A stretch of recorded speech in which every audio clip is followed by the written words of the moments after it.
అందరికీ నమస్కారం.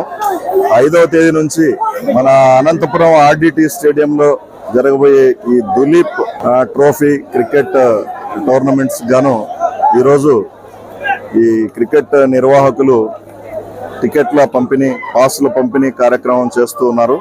అందరికీ ఉచితంగా పాసులు ఇస్తూ ఉన్నారు. అందుకోసం ఈరోజు యూత్ బాగా ఎక్కువ మంది రావడం జరిగింది. దానికి కోసం బ్యారికేడ్ ఏర్పాటు చేయడం జరిగింది. అదేవిధంగా పోలీస్ శాఖ తరపు నుంచి ప్రాపర్ బందోబస్తు ఏర్పాటు చేశాం, ఎక్కడ ఈ టికెట్ల పంపిణీలో ఇబ్బంది జరగకుండా ఉండడం కోసం. కాబట్టి ఈ కార్యక్రమాన్ని మేము సజావుగా పూర్తి చేస్తాం. ఇందుకోసం దాదాపు 50 మంది పోలీసులను ఏర్పాటు చేయడం జరిగింది. ఎటువంటి ఇబ్బంది లేకుండా ఈ పాసుల పంపిణీ కార్యక్రమానికి పోలీస్ శాఖ తరఫున మ్యాచ్ మొత్తము 22వ తేదీ వరకు జరుగుతాయి. ప్రతి మ్యాచ్ 4 రోజులు ఉంటుందని అంటున్నారు, టెస్ట్ మ్యాచ్.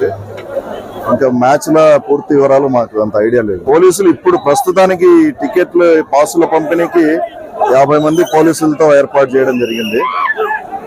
మళ్ళీ మ్యాచ్లకు మాత్రం ఇంకా కాస్త ఎక్కువగా పెంచి తగిన రీతిలో భద్రత ఏర్పాటు చేయడం జరుగుతుంది.